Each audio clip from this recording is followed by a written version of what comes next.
Good afternoon, everyone, and welcome to the Delaware Public Service Commission.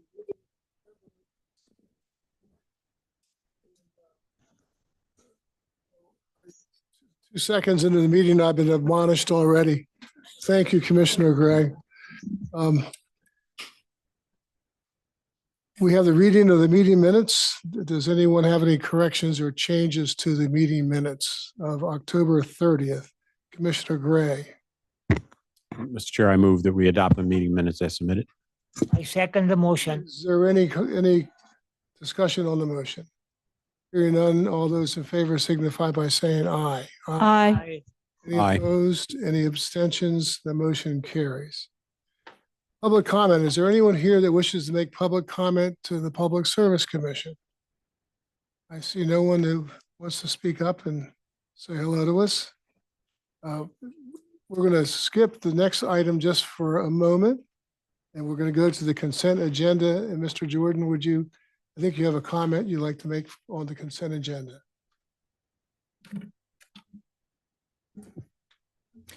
Good afternoon, Chair Winslow, Commissioners. May it please the Commission. Brian Jordan on behalf of Delmarva Power and Light Company. And thank you, Chair Winslow. It's specifically consent agenda item number 2, PSC docket number 24-0868. The one thing I wanted to mention to the Commission is that this order tells Delmarva to publish notice in the News Journal and the Delaware State News the week of November 11th, which is next week. We've had a lot of experience with both papers. The problem we have is that the News Journal is generally slower, and it takes them at least a week before they'll even start the publishing process. For Delaware State News, I think they only publish 2 or 3 times a week. So it just gets a little bit hard on such a short turnaround. But I want to let the Commission know that we are going to work as hard as we can to get that in the week of November 11th and get it published. I appreciate that, and the best wishes on that. I guess what I'm hearing is that the staff and DPA have every confidence that you'll light a fire under the News Journal and get it done. You know, the News Journal charges us for, so as long as we're paying their bill, they'll do it. Yep. Mr. Chairman, I hope we don't see you again on this, but it's obvious that it might happen. Commissioner Gray? thank you, Mr. Chairman. I'm just curious, without reading the details here of the order, is there a prerequisite number of days before another trigger takes place that the publication should otherwise be required? If I understand Commissioner Gray, your question, meaning, are we going to miss a requirement because the publication might come afterwards? The answer is no. It is opening up a second intervention period, so there is that little buffer. You know, we had one intervention period open. This sets a new deadline for that, but that should expire after the notice gets published. Okay, thank you. No further questions, Mr. Chairman. Okay, thank you, Mr. Jordan. Thank you, Chair. Next we have. If you're prepared for a motion. Motion to adopt the consent agenda as presented. Second. Any discussion on the motion? Hearing none, all those in favor signify by saying aye. Aye. Aye. Any opposed? Any abstentions? The motion carries. We now have the Delmarva Power State of the Company presentation, and we welcome Mr. Anthony and his team.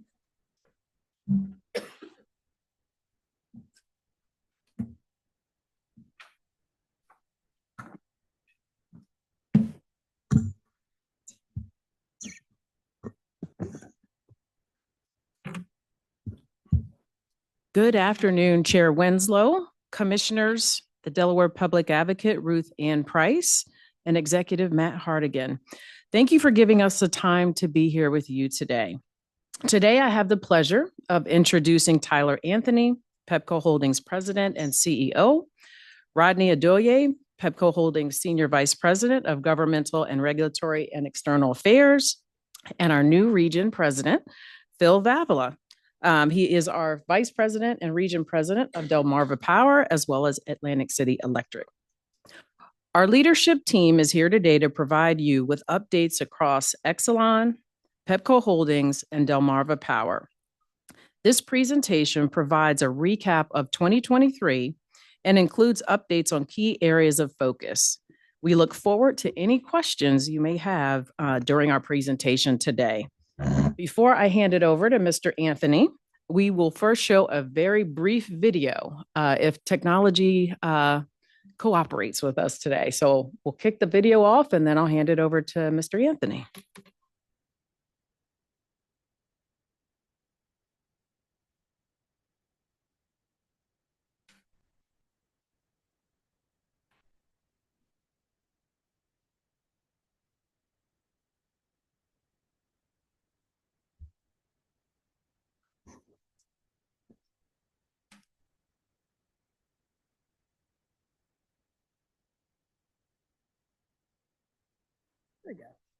All right.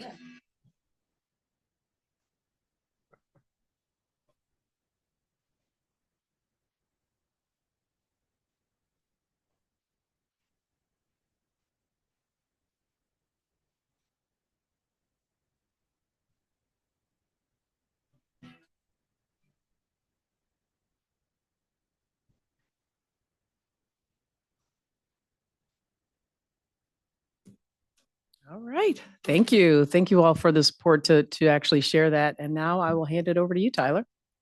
I like the feel-good commercial to kind of Yeah. set the stage with the commission and staff and all today. So I'll start by saying thank you, everyone, for having us.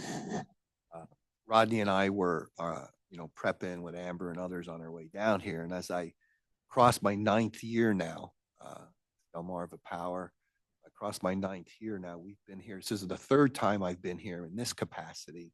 And again, it's a pleasure. And I know how I'm getting older because it felt like last week I was just here doing this presentation to you. But it's an honor to have you guys give us the time to talk a little bit about what we're up to and what our priorities are.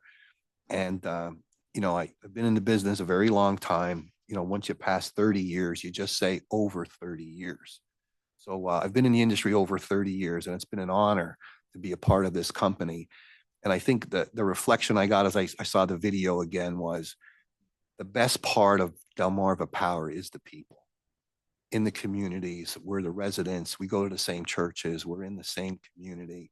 This is part of who we are, is the people that I represent here today. So on behalf of those, again, I thank you guys. And what I'm going to do is give just a few slide overview about where we're at, our focus areas, and then I have my colleagues going to join me going a little bit deeper on some different areas. But one thing I commit to you guys sincerely is I'll always operate in a significant way of transparency and to tell you what I'm concerned about, where our strengths are, where our weaknesses are, and things that we're working on to continue to strive because of the importance and the trust that's that you guys have in us to run the electric system for the customers in Delmarva Power. Okay. A little closer to the mic. Is this better, guys? Is that better? Thank you, guys. I'm sorry. So as I kind of jump in, I'll talk about the slides. I'm on slide 4. And I wanted to start with this. This is a slide that we've shown before. But what I'd say about it is this. In some regards, when you think about Delmarva Power being part of a broader company, Exelon, should I wait? Do we have the slide? Or are we going by? Yeah, and I think they have copies. Yeah, they have Copies. copies. So as we're well. all okay. Slide 4. Okay. So the reason I point to this is to say, and I had mentioned, been with the company a long time, is what I like about Delmarva Power is being a part of a larger series of utilities. We somewhat get the best of both worlds. And what I mean by that is when it comes to commodity prices, when we're out buying things like poles, transformers, when we aggregate the overall supply impact that we do for running the company here, we get benefits of that scale. One of the recent examples that I had is we also get the benefit, whether it's our work training programs that we can bring here to bear to our local communities, best practices around items like different affordability models that we have and learn from. It's a constant benefit to us to be part of a larger group of companies. And the one that I'll point to that we are leading the way here at Delmarva for Exelon and the broader set of companies is our vehicle to grid work that we've worked on together up at Delaware University, and how we're taking that work. In fact, I had the meeting with Ford Motor Company and how we're taking that work across our different operating companies and how we're moving that into conversations with Toyota and others. So there's a benefit to that. And then the last piece I'll say about it is this, is that one of the things that I really like about being part of the broader family of Exelon, when we have an event, I can pick up the phone and I can get a few thousand resources here in a matter of hours. And you hope you never have to make those calls. But when you see some of the different weather patterns that have happened, we want to make that as seamless to our customers, is that when we have such an event, what can we do and how quickly can we restore customers? And then lastly, what I'll say about it is, being here for the 9 years I've been here, is that Exelon gives me such a nice, I'll say, autonomy to make local decisions and locally run the operating company, where I pretty much, with my staff, we make all our decisions that affect Delmarva Power locally. There's no direction from the parent on how we run or operate together. So I get the benefit of a large scale utility, but yet I have the autonomy locally to make decisions about what's important to us together and what our priorities are. Okay. And if you go to slide 6, you get a sense of some of our staff. And, we have the benefit of maybe many of you have already spent some time with Phil, but Phil is our new regional president, homegrown Delaware through and through. So I don't know that I'd call you new to the role, maybe what I would say. And Phil took over for Doug Mocoy. You guys may remember Doug, but Doug actually went to a different utility in New Jersey, where he went as a significant promotion. So they kind of took our talent, if you will. But we wish Doug the best, as he's running up in a North Jersey utility as the COO. But fortunate to have Phil here and Amber and the team behind me. But that's essentially the leadership team on that page. But very pleased with how the relationships have been going with our local folks on the ground here. Then as I move to slide 7, this is just about, this kind of culminates, what we do is keep the lights on. And this chart is just a quick reflection of how you list utilities, like-size utilities in the United States around quartiles of performance. As we come to the close on 24, we've been able to get our safety rate back into the top quartile as well. And what you can get a sense there is what our performance is. I don't think it's about bragging how well we're doing on reliability and the different investments and what they're doing for our customers and how we're running the grid. But I do think what it is it's foundational to our relationship, where we, as I said earlier, we entrust, we take very seriously serving the customers down here and how good our performance is. But the big picture here is it's been a good relationship around the numbers, on the reliability, on where we're going as it pertains to eliminating outages, and then the restoration when we do have outages. Okay. And if you go over to slide 8, and I'll spend a few minutes here. 2 years I came in as the new CEO for Dave Velasquez, and in getting together with the staff, it was about, well, what do we stand for? What is our purpose? And how do we measure ourselves as Delmarva Electric and the utility here? And how do we kind of make our decisions? What you have here is our strategy house, if you will. And I just want to make a comment about the 4 key pillars that we, frankly, just about every decision we make comes back to these 4 pillars. So this is how we make the different decisions at the utility. And I'll start from the left there. You can see the green box about enabling solutions to climate change. What this means is the focus on this grid has to be able to maintain and operate with what we're seeing from various different issues. What I mean by that is, let's just take the last few months about what we've experienced. I had mentioned to a few folks as I was walking in, for example, today, We're here at almost 40 days without rains. We have extreme low humidity conditions. We've had two wildfires that were active in our New Jersey utility. PP&L, one of the other utilities in Pennsylvania, has over a 600-acre wildfire that's currently burning. And when you think about the impacts that occurred in California and Hawaii, you might say, well, that's never going to come here with climate change. But it's hard to dispel some of the things that we're experiencing. I don't know if it's 80 degrees today, but I think we can all agree it feels unseasonably warm. Okay. And what else I found for the summer period was, it's not that we don't get 110-degree heat index days here, but what was different this last summer is we had 2.5 weeks straight of it.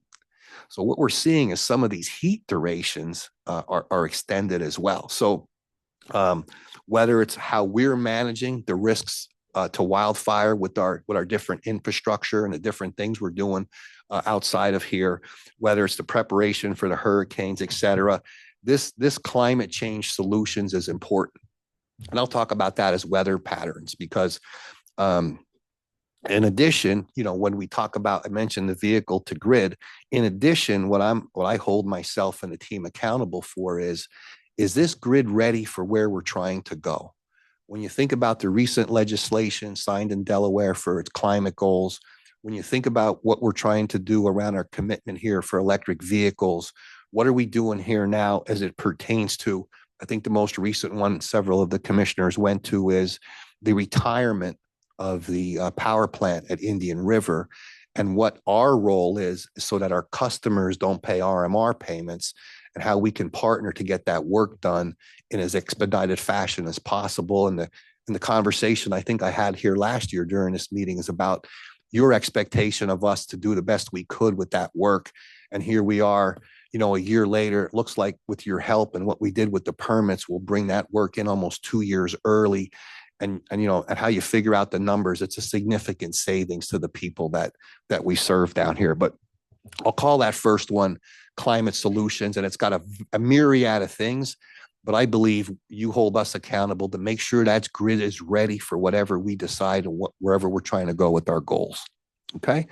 The grid performance, this is, kind of this piece about, the grid performance is about all these technologies, and I've often said, our ability to have solar on our different systems, that integrated resource. We mentioned the vehicles. We also have, the commitment here recently signed by the state of Delaware for commitments to offshore wind, and how are we going to manage that? What does that mean for our customers, and how do we keep that affordable, and how do we balance, and what's our role there to be an active participant versus a passive participant, and what role do we play in that? So this whole piece about the grid performance is also important. So I'll call that's what we do. This reliability has got to be the best in the country. We have to do it affordably. We have to be ready for what climate change and the commitments and the state goals, whether it's carbon, et cetera. And we have to have this grid ready to withstand all of that and what those integration of resources will be. Now, Rodney and I often have this conversation with Amber as well, is what we do is of significant performance, but who and how we do it, we hold as much of importance. And what I mean by social equity and affordability is whether it's our work in our different workforce programs, attending Dell State's graduation here last year, and we froze. It's cold. Degrees. Yeah. Sorry, I digress. But in any case, whether it's the impacts of inflation, the impacts of inflation, what are we trying to do to keep any money we invest local to local companies, local diverse companies? We hold that very, very dear to us, that it's almost in every decision we make or anything we'll file, we have an eye toward our social responsibility and how we bring everybody with us in the energy transformation. And then lastly, customer experience. And what I'll just say about customer is, it's the, how will I say this? There's not a decision I'll make as CEO that doesn't ask two fundamental questions. What's the customer's benefit in this decision? And what is the affordability of this decision? So in summary, get the grid ready, make sure it can withstand where we're going. Who am I doing it with, and be conscious about that? How am I bringing jobs and local employment? And then lastly, don't forget about the customer, and every decision you make, it better provide them a benefit. Okay. So with that, I'll pause. Should I wait for questions at the end? I think I just go and then Mhm. we come in here.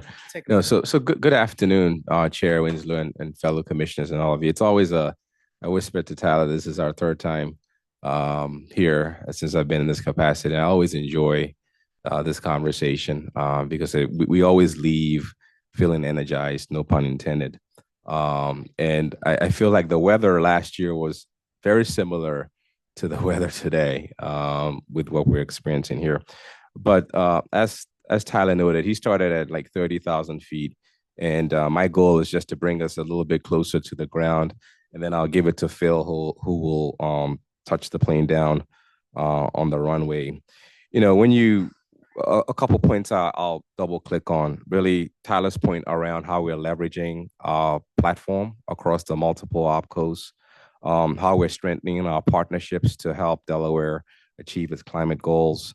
We're certainly leading the charge at Delmarva Power and at Pepco Holdings Exelon on combating climate change, or at least doing our portion to support the process. And then I know this is critical to Delaware, just how we manage affordability and the pressure that our customers face as we go through this transition.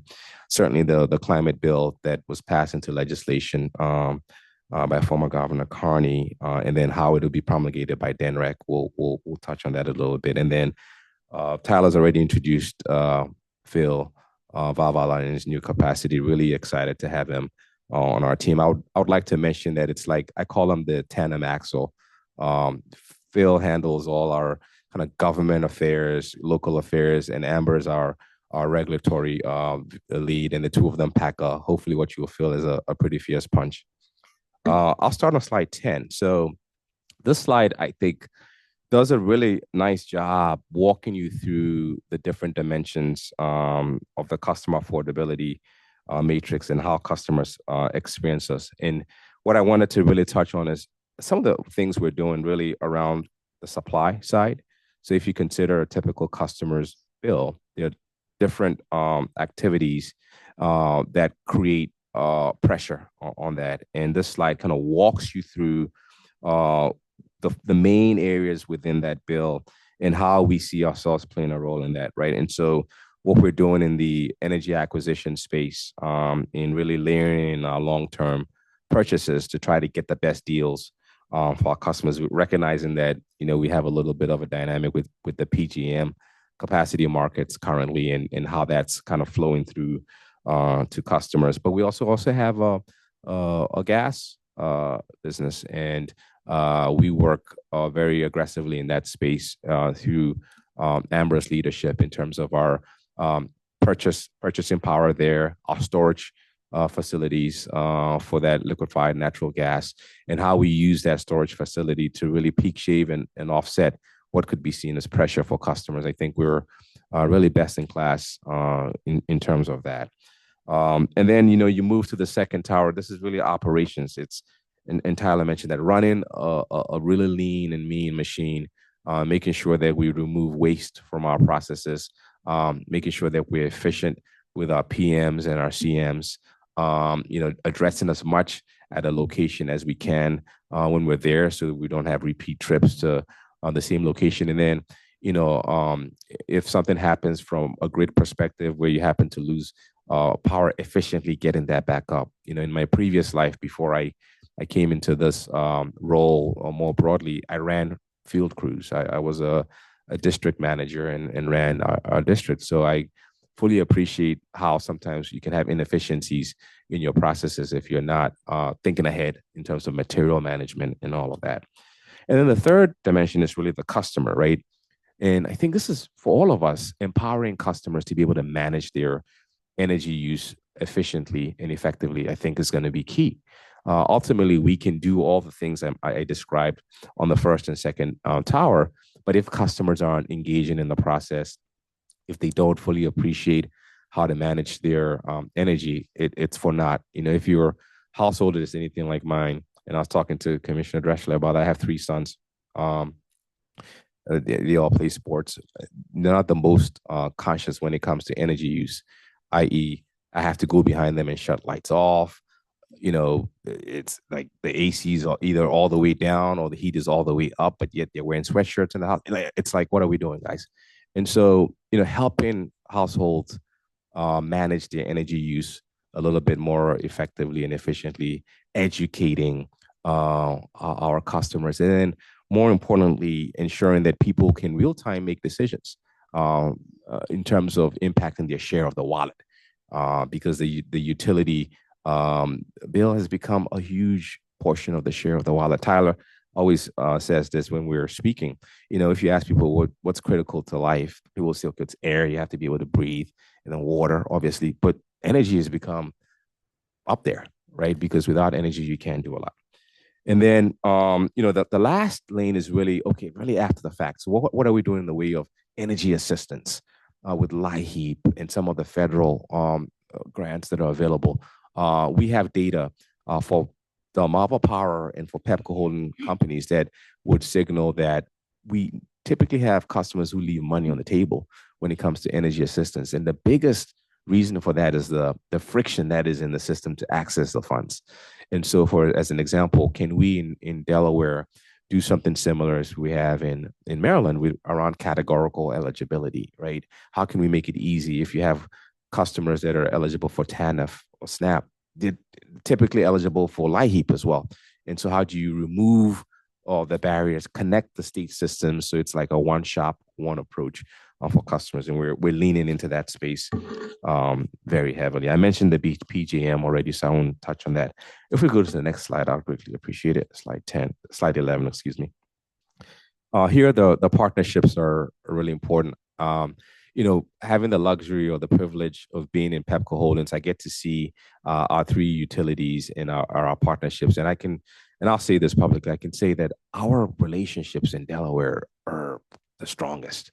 I can't grab a coffee when I'm in Delaware or a sandwich without running into somebody who I'm working with on a project. And I think that's just the nature of this great state. And so our partnerships are strong. And this graphic you're seeing on the slide here is just meant to really depict how we're leaning into all those relationships to really support you know, Delaware in achieving its climate goals, but then more importantly, doing it in a equitable and affordable way. You know, one of the things we know is important to Delaware is like economic development, right? Jobs.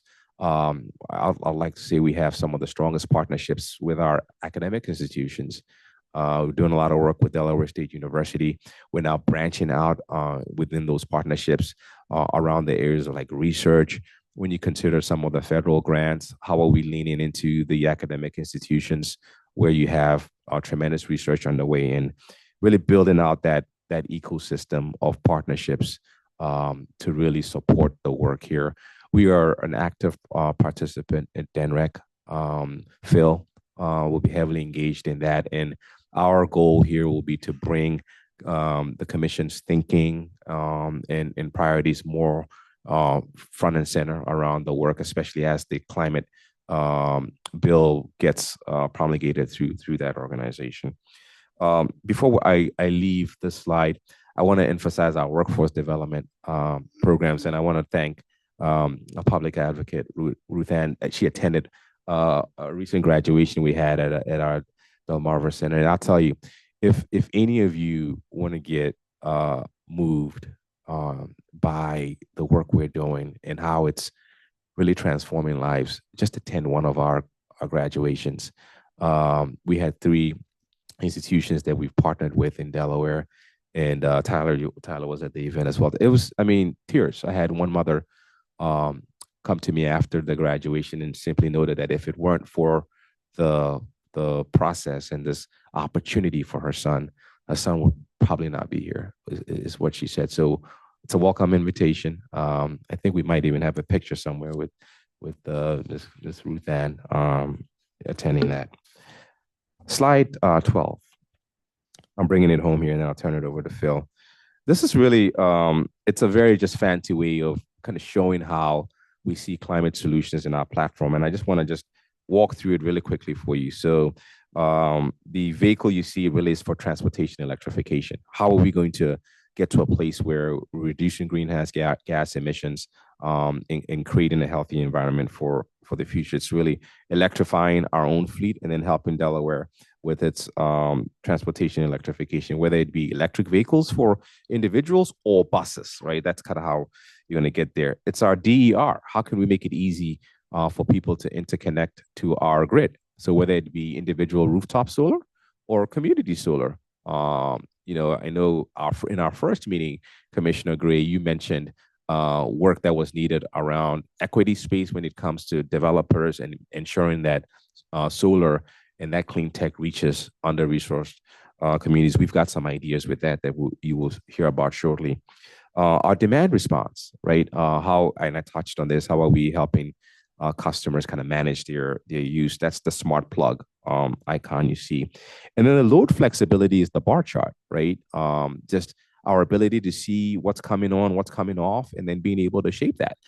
In the future, our grid will be the enabling force for most of this. One area that we don't talk about a lot in Delaware that we hopefully will start to do more of is building decarbonization. How do we get our buildings more efficient, cleaner? And so we will support Delaware in that work. Tyler talked about our vehicle to grid with our battery storage. Imagine a future where a cul-de-sac has electric vehicles on it, and off peak, those batteries in the vehicles are now pumping back to the grid, right? That might cause us to push out investments such as building out a substation or something to that effect. And then large scale renewables such as wind turbines. And so it's a portfolio approach, and we are playing in all those spaces. My last slide really is around innovating and really building a future that leverages innovation. We're highly engaged in the innovation space with our academic institutions. Internally, we have an innovation hub. We're participating in programs such as the Hydrogen Hub in the Mid-Atlantic for our gas utilities, and we'll bring all those learnings to Delmarva Power. So with that, I'll pause here because it really, Phil has the on-the-ground information for all of you. And as I already introduced him before, we're so excited to have him in this role. And I thank you again for the opportunity to present to you. So thank you, Rodney, and good afternoon, everyone. Commissioners, Chairman Winslow, staff. I'm very pleased to have your time this afternoon. I appreciate the opportunity to talk a little bit more in detail about what we're doing on the ground in Delaware. My comments will center around highlights of our corporate and community impact in Delaware, how we're driving economic development, how we're staying strong in our operational performance for both our electric and our gas businesses.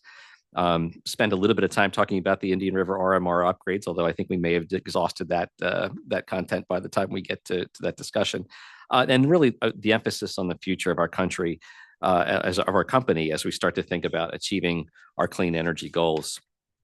So I'll start with slide 15, and this is really Delmarva Power by the numbers. And what we're looking to really leave you with the impression of is that we're continuing to deliver positive results for our customers. But more than that we're making sure that we're ensuring equity in ensuring benefits reach all of our customers. By the numbers, about 477,000 customers, 337,000 are electric customers, about 140,000 are gas customers in Newcastle County.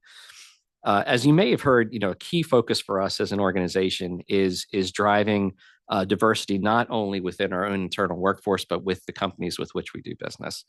And if you look at the center of the slide, 47% of our workforce, that includes not only our Delmarva Power employees, but PHI embedded employees that work in Delaware, are 47% of them are diverse.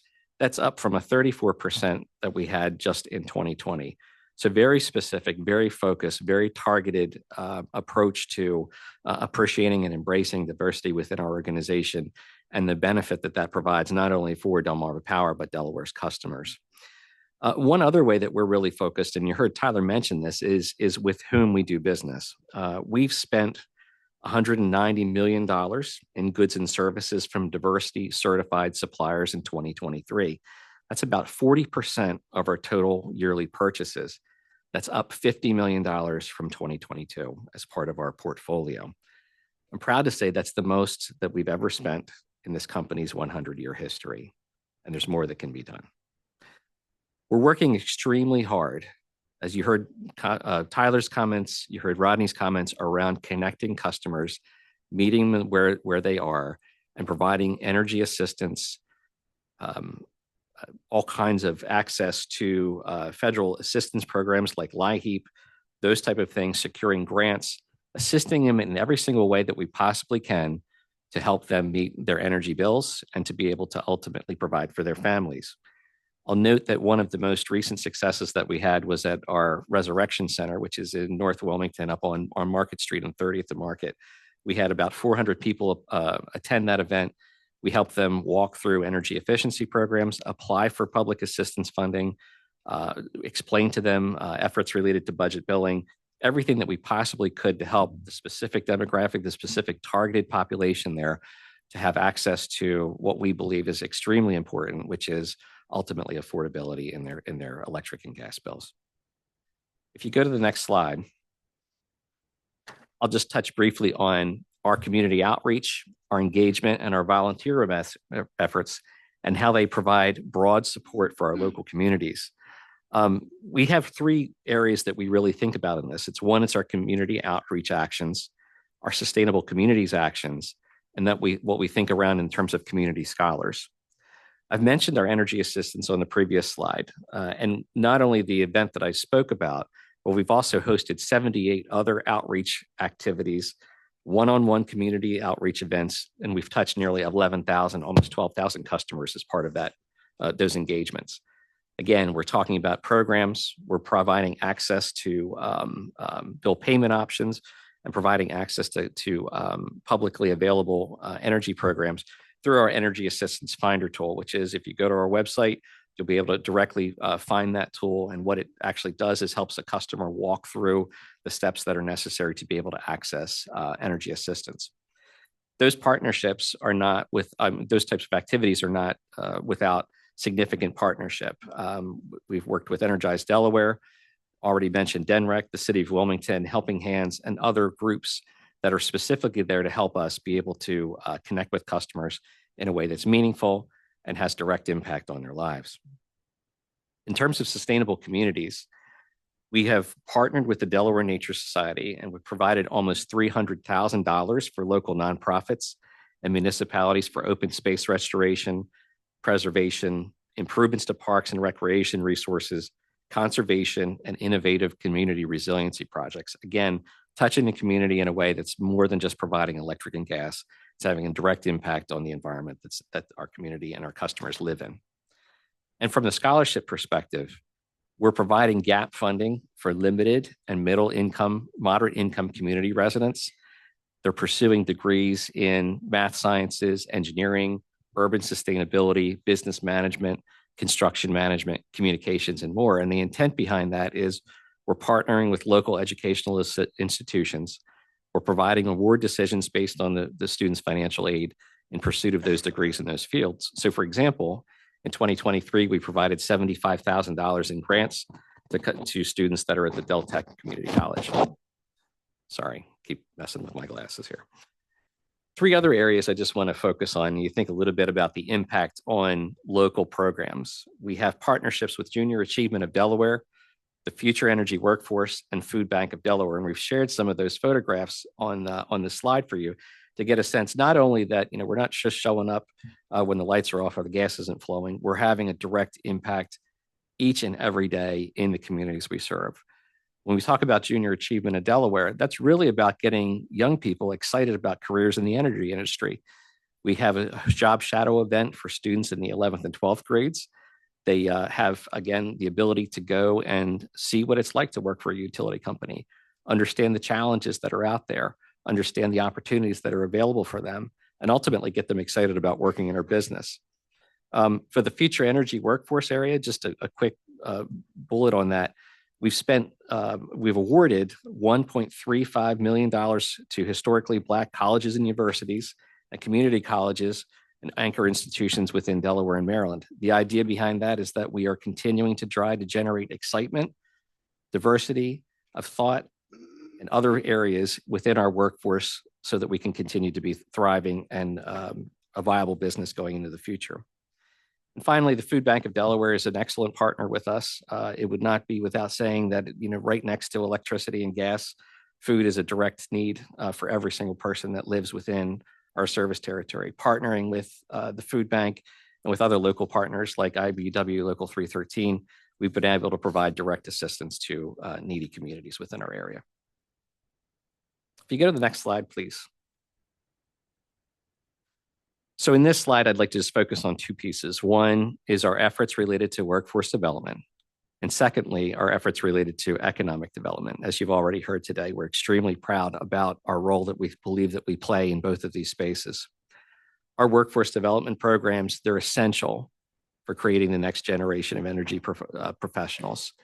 We have several programs that we participate in. The two I'll highlight are the Path to Success program that prepares high school seniors for entry-level careers in just about 10 months. They receive industry exposure, financial literacy development, and work readiness training, and includes a 6-week paid internship at Delmarva Power. I've had the opportunity to meet a number of these special individuals that have been part of this program, and I could say our future is very, very bright. In 2 counties, in Newcastle County, we collaborate with FAME, the Forum to Advance Minorities in Engineering, for this program. And in Sussex County, we collaborate with local nonprofit Pathways to Success. In terms of economic development, we're actively assisting and participating in creating and expanding the capabilities of job-creating companies within the state of Delaware with the increased needs and demands for energy. 2 examples would be, one, we're working closely with Millsboro in Mount Air Farms. We're helping them meet their state environmental compliance goals, increasing their electric service and their distribution upgrade to be able to upgrade their treatment plant that's really used for creating suitable water for fertilizing crops. But more importantly, we're also key members of the Delaware Prosperity Partnership. Last year, we worked directly with the partnership to attract 3 firms, and I'll leave those as anonymous in this presentation, but the projections for that are nearly 1,400 jobs for Delaware residents and an electrical load of nearly 1,200 megawatts. Again, we're continuing to work with the partnership to land these firms, but we're excited to be aggressively positioning Delaware for the location to be premier for a location for manufacturing, logistics, and financial services. On the next slide, I'll pivot briefly and just talk about strong operational performance in Delaware. But I think it's important for us to recognize that the most important thing that we look at from an operations basis at Delmarva Power is the safety of our employees and the safety of the public. It would be inappropriate for me to talk about our reliability performance, to talk about how we are doing in that space and how we're delivering for customers, if we didn't first recognize that while we have strong safety performance to report, it's also never a job that's done. And we're continuing to expand our capabilities to be more aggressive in the adoption of more progressive views of our safety performance. And one of the things that we adopted just last year was the serious injury incident rate program, which is really looking at high impact events on employees and categorizing them in a way so that we understand whether or not we had effective controls to be able to adequately protect the employees related to that. It's a little bit of a step up from just tracking OSHA recordable injuries, which has been the standard for quite some time. I'm pleased to say that we're performing well in that space, and we will continue to drive our performance even better. As Tyler already mentioned, we've delivered record reliability for Delaware for our customers in 2023, and we believe largely it's based on the benefits that we have from the investments we've made in the system, our operational practices, and our investment portfolios. I will note that the frequency of outages experienced by customers in Delaware has decreased by 54% in the past decade, and we still believe that there's more that can be done. Our safety performance in 2023 was 0.64. That exceeded our commitment of 1.0 to the state, and our SAIDI was 69 minutes, exceeding the commitment of 100 minutes. I will note as you're looking at this slide, you might see some pretty significant damage that's noted there. That's from just last August when we had an EF1 tornado touchdown with wind speeds of 95 miles per hour. That was in our Marshallton kind of area over, if you're familiar with Newcastle County. By the next morning, we had contractors, internal crews, and our entire emergency services organization mobilized, working on outages affecting approximately 700 customers. Because of our preparedness, our incident command structure, and our procedures, most of those customers were restored within 24 hours, despite the severe damage that was occurred. So again, we believe that while these are signs of success for us as an organization, we still believe that there's more that we can be doing in this space. Finally, I'll just note that our customers, these efforts are resonating with them, earning the company the #1 ranking for residential electric satisfaction in the East Mid-Size region in 2023. According to JD Power, and the #2 for business customers. So we're not going to rest on that. We will certainly continue to keep driving and improving, recognizing that there's still more that can be done. Slide 19, I'll touch on briefly, mostly because there's some really great photographs on this slide of a of a field trip we took just last week to go visit the upgrade to the Vienna to Nelson 138 kV line. And for the person who's advancing the slides on one slide, here you go, the next one. So again, we took a tour down there, but obviously, recalling the purpose for the project, Indian River 4 was in an RMR configuration needing to run to maintain reliability for the Southern Delmarva Peninsula. That resulted in an increased cost for customers per month of about $4.25 million in that arrangement. To keep the plant in ready status. However, the team put a strategic plan in place and is aggressively working on that to have that project completely done by December 18th of 2024. I will note that the commission's advocacy and assistance with us obtaining our CPCN with the state of Maryland was extremely critical in pulling that in, and my thanks to all of you for helping us to make that happen. This is an example of what happens when we combine our efforts to ultimately produce a result that's superior for our customers. The scope of the construction that was necessary to be able to realize this is not really done justice by these slides. The last picture that's on the far right-hand side of that slide is I think that's the pole that's like 260 feet tall. Single monopole construction, which is just incredible.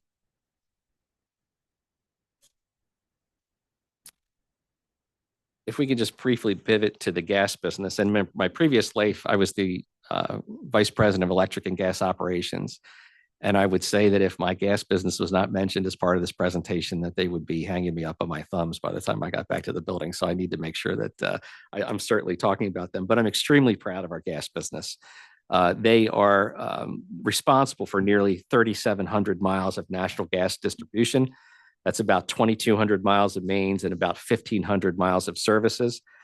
We routinely maintain, modernize, patrol, correct, clean that set of systems that are within the Newcastle County area with an eye towards safety and an eye towards affordability. We are also the operators of a natural gas LNG plant, which is in our Wilmington area, just south of the ball field there. And that's really like a gas peaking unit, if you can think about it in any other terms. It's responsible for us to be able to buy gas when costs are lower, liquefy it, maintain it inside of an LNG tank, and then ultimately in the wintertime when we have capacity issues or price issues, we can vaporize that gas and provide that gas to customers at a more affordable rate. Our gas employees have some of the best response that's out there. We have a goal to respond to every gas odor call within 60 minutes or less. We have a metric that tracks that very carefully. We've responded to every call 99.98% of the time. That's in terms of equivalency, that's missing 2 calls per year out of about 4,000 calls that we receive. So we're extremely proud about delivering in that space. I mentioned modernization. We are now modernizing about 8 miles of bare steel mains across our service territory. That has twofold effects. One is it increases their safety, but secondly, it reduces our greenhouse gas reductions of methane leaks to the system. That's improving our reliability. And by 2027, we will have reduced our annual emissions by about 14,000 metric tons, which is significant if you think about the size of the system that's there. We are definitely committed to continuing to use our gas business and our gas pipelines as a transportation media. One of the future slides that I'll talk about is our participation in the hydrogen hubs and how we think that both the delivery of RNG and H2 as part of that system would ultimately help continue to drive down methane emissions and greenhouse gas reduction overall. Slide 21, if you just pivot to the next one, I'll just touch on it briefly, is, no, go to the next one, thank you, is our community solar programs. Just giving you a quick update on that. We've received an extreme number of MAP applications with interest in participating in the program. It's been very high. And the size of the projects are much larger than our other jurisdictions, if you look at that table. They require sequential studies to determine the system impact. And as you can see from the slide, we anticipate that starting next year, we'll see a fair number of these coming online. Now, those dates are projections for the 38 projects that we have signed agreement and a deposit. And those are certainly based on outage approvals, resource allocation, material availability, those type of things. But we expect to be able to deliver those projects barring unforeseen circumstances. That's about 117 megawatts. 60% of that capacity is in Sussex County, 25 in Kent, and about 15% in Newcastle. I think one of the great design components that the legislator puts in place for community solar is that we have a requirement for 15% low income participation. And again, I think that there's still an opportunity to continue more in that space. We expect to see by the end of 2025, Delmarva, Delaware to have more megawatts of community solar than any other PHI jurisdiction. And finally, I think my last slide, I'll just touch on the future of clean energy. And we've talked about many of these items already, so I won't drain the slides completely. But you know, our mission is to really be enablers for clean energy within the state of Delaware. You can see on the slide here a number of the areas that we see significant focus moving forward. The V2G pilot has already been mentioned. Considerable amount of attention and drive to be able to deliver those solutions more broadly across the state is an area of focus for us. Wind turbines, offshore wind has the potential to deliver a significant amount of generation capability in the southern Delmarva Peninsula. Delmarva Power is an enabler for that solution. We're certainly committed to being able to be the transmission point of interconnection and working with our state and local officials to help navigate not only the legislation that's necessary to enable them, but then also the technical components of injecting into the grid. And we think that's absolutely important. I mentioned the Mid-Atlantic Hydrogen Hub. Again, this is the Mach 2 Mid-Atlantic Clean Hydrogen Hub. We believe Delmarva Power has a play in this space, specifically when it comes to not only delivery of RNG within our existing gas infrastructure, but then also the delivery of H2 hydrogen gas as part of the doping for that. Those combined with the ability to use our system as a transport mechanism are absolutely critical to the success of the hub. And then finally, I'd be remiss if I did not point to our efforts related to environmental stewardship. The avian mitigation is absolutely critical for us as a company. Many of our designs, and our system to a large degree has a significant avian population. And we're needing to make sure that not only our operating procedures, but that our designs themselves are avian friendly and are delivering in a way that can help protect our environment. I know I said a lot. We're having so many problems with the Osprey that one of our transmission VPs, I wanted to buy her a model of an Osprey. So I actually got on Google and I was trying to find an Osprey to give her. Yeah, I think that brings us to the end of our kind of formal remarks, and we'll take any questions you may have. I know we covered a lot of ground between the three of us. My question is for Mr. Anthony. You mentioned economies of scale, buying product for the companies. And I was wondering if you know the cost savings of going paperless on your billing. I believe the Delmarva bills are now paperless, and it's an opt out of paperless situation, not an opt in, meaning you can opt in to get your opt out to get your a paper bill versus opt in to the paperless. Is that correct? I think the way you said it is correct. That- Yeah. Yes, so, Yeah. so we have the benefit where if you want a paper bill, you have to ask us. Right. So, yeah, genius. So, what is the savings there regarding, I mean, you're saving a ton on paper, and that's obviously something that was probably, Mailing, et commodity. cetera. Yes, yeah, I could get you those numbers, I- yeah. absolutely. Yeah, I'll take follow it up. as a follow-up. yeah, Yeah. that's, secondly, we received, in my district, an email recently from State Senator Laura Sturgeon regarding, the Tollyville area of Wilmington that is due west of the Weldon Ridge area that we had discussed a power surge problem with earlier this year in several meetings.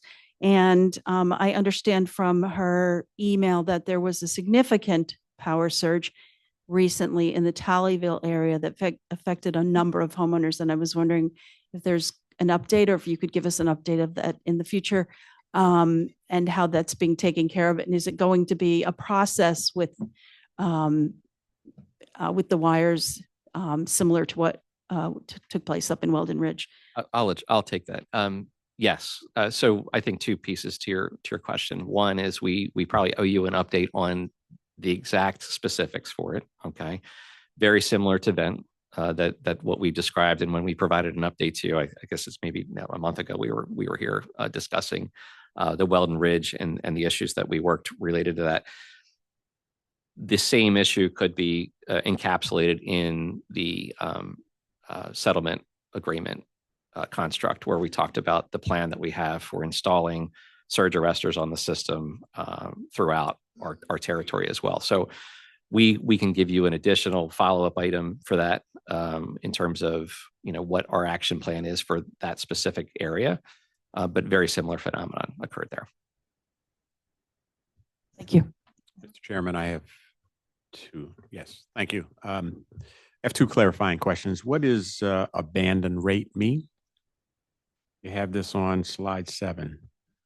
Abandon rate? Yeah, abandonment rate is as I understand it, sir, is the when a customer calls and is on hold or waiting for an operator, it's the hang up time for that, or the rate at which they hang up. They're waiting, Yeah. no one picked up, I hung up. That's Yeah, so it's just how long it takes us. okay, got it. And then on your slide 19, you report OSHA recordable 0.97. Can you interpret that for me? What does that mean? On slide 19, OSHA recordable. So that is the rate of recordable injuries over hours worked for all employees working. Okay. And one request. So I don't know what your bad debt looks like as a trend over years, but it would be very interesting for me to see data that showed on one chart the trend line for residential rate increases and the trend line for bad debt, or it would indicate the burden and the pressure on the LIHEAP resources. And so I would like to just compare those two slopes. If you either Delmarva, I would imagine would have the most rich data to work that up as opposed to staff. But that would be a very curious picture I'd like to see at some point when convenient. Thank you very much, Mr. Chair. No further questions. Mr. Korea. Your presentation is excellent. And if I was writing a book for MBA students, I would include this as a model. So it's a good case study, and we have given a lot of good information. Two pages I like in particular, over and above all of the pages. One is your partnering with universities and like institutions, including Delaware State University in Dover. Second thing I like was you also connected more and more people to your electric bill paying program assistance. Those two things speak a lot about you, even though these lines and buildings also tell the story. Those two things speaks very loudly about your people, and those peoples reflect your leadership. So thank you very much for an excellent, excellent presentation. Thank you. Thank you. I would like to reiterate that it was a great presentation, and I would like to express my appreciation to the company, especially for the Vienna line. I apologize, I wasn't able to make the tour, but I got a brief back from Mr. Hardigan about the tour. And so the company did a great job on behalf of its consumers in that regard, and that's really appreciated. Also, the Weldon Road situation, which has been referred to, excellent job. Thank you so much for helping that community out as you did. And I would also say the vehicle to grid sort of stood out to me, as well as I think, a pretty good safety record. The only question I have is that Ruth Ann Price, she was in several pictures now. She wasn't in the video, mind you. Yeah. Yeah. Was that because they may have had some name, image, and likeness problems with her? Yeah. Okay, Yeah. I'm sorry. I knew we were gonna get some flack, but Wreck her reputation. We're gonna wreck her reputation. hanging Yeah. out with us so She's much. Exactly. smiling. She's smiling pretty good in that one photo. She's yeah. pretty photogenic, I'll tell you that. Yeah. I saw Harold, but Yeah. Harold, you gotta, Yeah. I don't want anything to. And maybe you could comment. I will tell you, when you see the work that's been done in that pilot with University of Delaware, and how the smarts in the charger manage the car's battery health, how they can see it in the PJM, how PJM can call upon it. It's some really impressive work that's been done. That's software for the car brains to talk to the charger, to talk to PJM, and all interrelate health of the car. Starting to look at EVs as assets. They're basically batteries that you can drive versus driving cars that have a battery. We're going to see storage being solved. I just had a meeting at the White House with the GSA administrator, 60,000 vehicles, on how we can take them and make virtual power plants out of them, because they run them very little, but they have so many of them. I think one thing that and Commissioner Curry, this is kind of where you were going. All this is only possible through true partnerships, right? And so hopefully that came out clearly in our presentation today. We've had partnerships with the public advocate. Obviously, as a commission, you've been highly engaged in our work. Commissioner Gray, you at the V2G pilot. Commissioner Winslow, you've been heavily engaged with us as well too. So it all works when we build this ecosystem of partnerships with you, as well as with the academic institutions and the community leaders. One concern I have is the rollout of infrastructure. And I've got an EV, and fortunately, I got a daughter who has an EV in Newcastle County, so I have a place I can charge when I get up there. And but I just think it's important that the infrastructure get rolled out as quickly as possible, so that people perceive that the choice of electric vehicle is a viable one for them to use on their business and travels. And I'm frankly a little disappointed in the rollout so far. And I would say that a few years ago, we basically gave up jurisdiction over a portion of the infrastructure activity. And so it sort of brings to mind whether or not there might be some legislation that might be helpful with the new administration coming in. So I think that the commission and staff and maybe the company should be thinking about maybe how can we assist or move forward the infrastructure.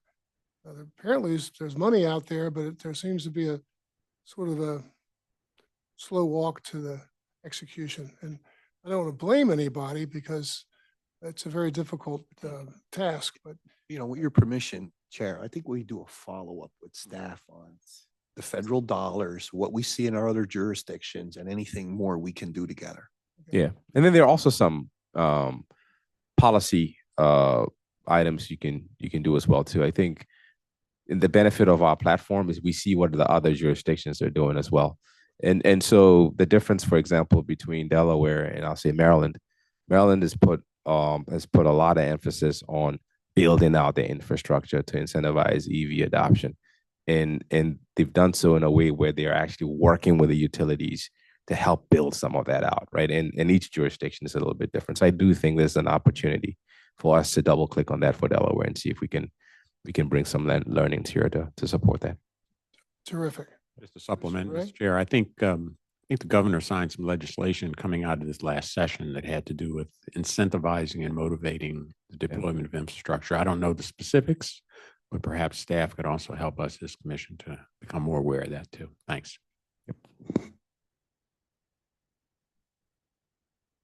Okay, well, thank you all very much. It's a wonderful presentation and you. everyone have a safe trip home. Thank you. Thank you again for your time. Amber, okay. Well, Mr. Vavala, are you from the 19720 district area, zip code? 19803. Okay, so you're near Weldon Road, okay. Yes, sir. Frank, one of your relatives, Jim, Mark? Oh, yeah. Yeah. So Jim is my uncle, Mark's my uncle, and Yeah. Frank is my cousin. Yes. Yeah. Yeah. The recent appointment. Oh, goodness. I would just say the Vavala, Like for just 1 second. yeah, well, let me just finish. The Vavala name is a big name in Delaware, I think, and then always in a position of leadership and service. Thank you. Thank you. Thank you. All right. Thank you. All right. Have a great afternoon. Thanks. Okay, we do have some more work to do. Mr. Ledsettler, are you on the phone? Yes, sir. Good afternoon. Good afternoon to you. Thank you so much for your patience. We're going to, I believe you're next on the list. Yeah, I believe Nate was going to introduce him. Okay. So, I'm sorry. Who's going to introduce him? Nate Feldman, Okay. our newest analyst. Okay. Nate, will you want to proceed? We're going to be going to the number one item on the regular agenda. Pardon me? Well, yeah, the only, number one and the only item. Go ahead, Nate, take it over. Well, good afternoon, Chairman and Commissioners. My name is Nate Felsman, and I'm a member of the Commission staff.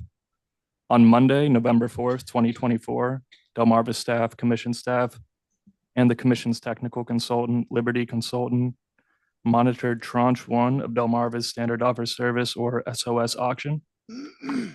Here today representing Liberty is Jim Letzelter.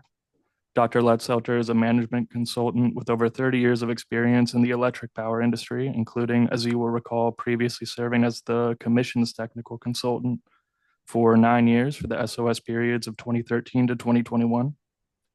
The slide presentation can be found linked on the Commission's agenda for those who would like to follow along and may be viewable on stream.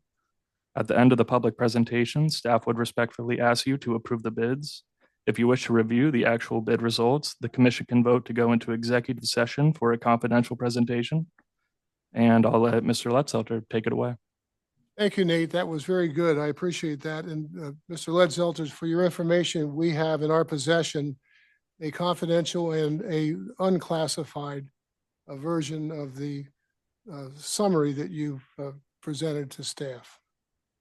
Okay, great. Thank you. And thank you for the introduction. Good afternoon, Chairman Winslow and Commissioners. It's nice to see you, even though I know you cannot see me. And to that end, thank you all for accommodating my remote presentation today that was required due to an unforeseen mishap and subsequent medical issue, but I'll be back live next time. So to kick things off on the public presentation side, and by the way, is the audio okay? Can you hear me? Yes, sir. Very, very well. Okay, thank you. So to summarize, the auctions from this Monday, November 4, went very well in terms of being consistent with the RFP and having enough competition in most customer classes, adequate competition in all. And it resulted in prices that were within expectations and are consistent with the market conditions, especially with respect to both energy and capacity markets.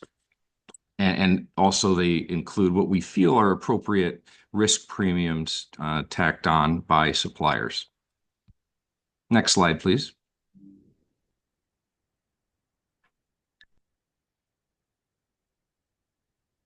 Again, our role as monitor and technical consultant is to review the tasks and materials that get relayed to suppliers and prospective suppliers, reviewing the website access, subsequent eligibility of bidders who have expressed interest, confirm the fees charged by NLX for their auction platform and services associated with that, and to develop a power market assessment and approve opening prices. And finally, we, on the auction day, monitor the results and sign off on them so that the appropriate winner is awarded each of the blocks that were up for bid. Next slide. So as an overview, this was your typical Tranche 1 auction in the 2025 RFP. 4 blocks of risky, 2 blocks of MGS, 1 LGS, and 1 GSP. These totaled approximately 300 megawatts, which is typical for a Tranche 1. And as a reminder, the delivery periods differ for the customer classes in that the risky class, half of the load is auctioned each year for a 2-year period that commences on the following June and runs for 2 years. The MGS, LGS, and GSP classes commence at the same time, but only last for 1 year. Next slide. So this shows a historical view up to the current 2025 Tranche 1 in terms of EOIs, which are expressions of interest from prospective suppliers in the market, the number of bidders that actually became eligible through the standardized process of becoming an approved bidder, and then of them, the number of prospective suppliers that actually made bids. So it's very similar to last year in terms of we both, in both of these timeframes, had 8 eligible bidders, but last year only 7 showed up to bid. This year, all 8 on Tranche 1 showed up to bid. So it was a good turnout. Next slide. There's a lot on this matrix, but for each of the customer classes, it shows the number of blocks. Risky had the 4 blocks, MGS had 2, LGS and GSP each had 1 available. And the columns show between 2024 and 25, the number of bidders that were in the auction. And then in the last 2 columns, the number of bids that were received for each of those blocks. And you can see that compared to last year, there was better participation across the board. That's the difference between the second and third columns. And overall, it was a very similar and just a little bit better activity in terms of the number of bids received between the fourth and fifth columns. Next slide. As I mentioned, we do a market assessment prior to the auctions, and we work with NLX. And to provide this, we're looking to identify any adverse market conditions that could cause a problem and would cause us to perhaps postpone auctions, to establish the opening prices, because we have to start the auction with some reserve price, and review an estimate of the range of winning prices that we would expect for each customer class's block. And after doing all of this, we concluded that things looked good enough to go, and we did hold the auction on Monday. Next slide. This is a snapshot of the market for the last 3 tranches, which are this year's 2025 Tranche 1, and then both tranches from last year. And this particular display is of a 2-year period of delivery. So for the 2024, those are the black lines, dashed and solid.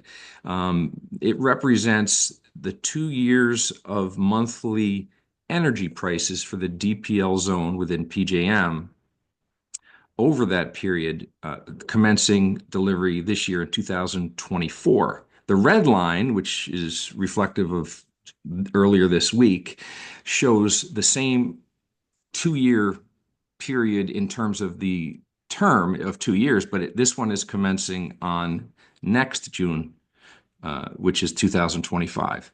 And so in comparison, we see that prices now are higher than last year's tranche 1 and tranche 2 as well. And this is for both the 1-year delivery period, that's for MGS, LGS, and GSP, and for the 2-year period for risky. So we took an average of the months over the 1-year and 2-year period, and we had higher energy price expectations for both of those terms. Next slide. We also took a look at the underlying gas market, and the main thing is that even though prices were higher, it was based on gas prices that were a bit lower than tranche 1, but much higher than tranche 2 of last year. The gas market is certainly volatile. But we see a very normal type of cyclical behavior that represents seasonality of the gas market. So we were fine with what we saw there. Next slide. And to tie those things together, gas prices are essentially driven by, energy prices are generally driven by gas prices, and we see a correlation and the congruence between the two lines, the black being the appropriate gas price for PJM power plants that burn gas, and the red line, which is the actual resulting average energy price for around the clock in each of those months. And we see that they are tied. Seasonal price shapes are as expected, and we do see the correlation. So we're good with the way the market looks. Next slide. Capacity prices, on the other hand, and this shouldn't be a surprise to those that are regularly paying attention to the market, have gone up drastically since last year. So the 2024-25 delivery price on the left side, which was $66.15 in terms of dollars per megawatt day from auction, absolutely blew up to $270 for the 2025-26 period, and stayed high for what we are going to experience in the 2026-27 period. So what you see is that the middle bar of 270 is the capacity price for MGS, LGS, and GSP, because they only use a 1-year period. And the dashed line to the next of that is the average between the 270 and the 200 price levels, which is also very high, each of which is much higher than we had for last year's tranche 1 and tranche 2. Next slide. At this point, since we've concluded tranche 1, other than getting it approved, we outlined what's next. And tranche 2 will be held in January, at the end of January, January 27th. And the results will be presented to the Commission on Wednesday, the 29th. And if all the remaining blocks are filled, that will conclude the auctions for the year. And the only thing after that is that Liberty presents the annual final report to the Commission, and that is slated for February 19th of next year. And ultimately, the new rates that are caused by these auctions will go into effect on June 1st, 2025. Next slide. So we conclude that the market conditions indicated that all systems were go, and we held the auction. They were well run and accomplished what we wanted. The auctions were competitive, and they resulted in winning bids that are consistent with market conditions. And with that, Liberty recommends approving the winning bids, and I am available for any questions you have. Commissioners, do you have any questions? Commissioner Drexler? Thank you for your presentation, Mr. Letzelter. I have a question regarding the EOIs, the expressions of interest.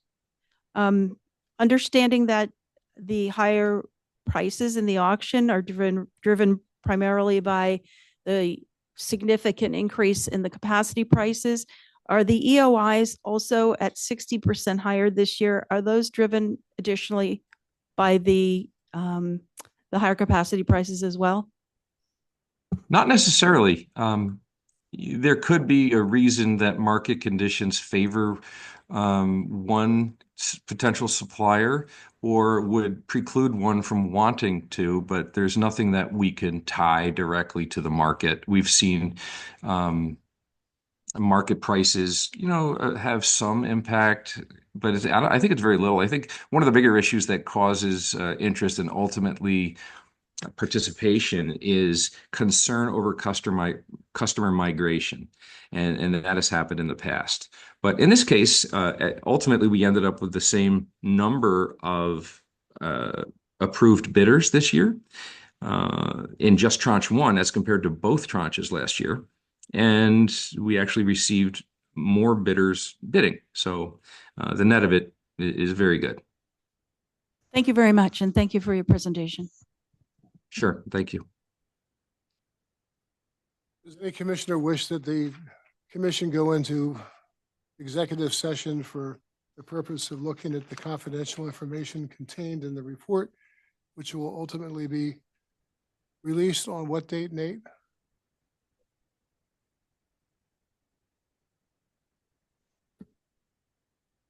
I believe it was February 29th next year. February 29th.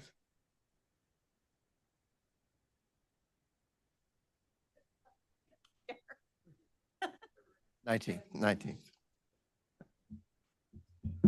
Yes, the presentation will be the 19th. I didn't hear a response, so I take that as a negative in terms of going into executive session. That's correct. So I would ask that Commissioner Drexler give us a motion on the report by Mr. Led Zeppelin. We're looking for, I move that we approve the bids for tranche one in the wholesale electric supply to meet SOS load of Delmarva Power and Light for June, after June 1st as presented. I would respectfully request that we add to that the conclusions on the conclusion page with respect to the market being competitive, et cetera. It's to buttress as reasons why we're approving that motion. So moved. Second. Is there anybody like to have it discuss the motion? Hearing no request, all those in favor signify by saying aye. Aye. Aye. Are there any opposed? Any abstentions? The motion carries. And Jim, we wish you a very speedy recovery, and we express our appreciation for your fine report. Thank you very much, Chairman Winslow and commissioners. We will see you in January. Thank you, sir. Okay, next, I guess, is the hearing schedule. And as everyone knows, there's nothing left on the hearing schedule. There's nothing on the hearing schedule. So we do have some matters for Mr. Hartigan to talk about on the administrative schedule. Thanks, Chairman Winslow. Just two notes about our next meeting, which will be November 20th. We will have two hearings on that date. One is for a new cable provider in Sussex County called Shenandoah Cable. And the second is regarding admin costs related to Delmarva's SOS rates. It's a hearing we do every year regarding the procurement cost adjustment and reasonable allowance for retail margin. So we'll have those two hearings next meeting, which is November 20th. Anybody have anything else? Guess not. So we are adjourned. Thank you all. Good job, Nate. Thank you.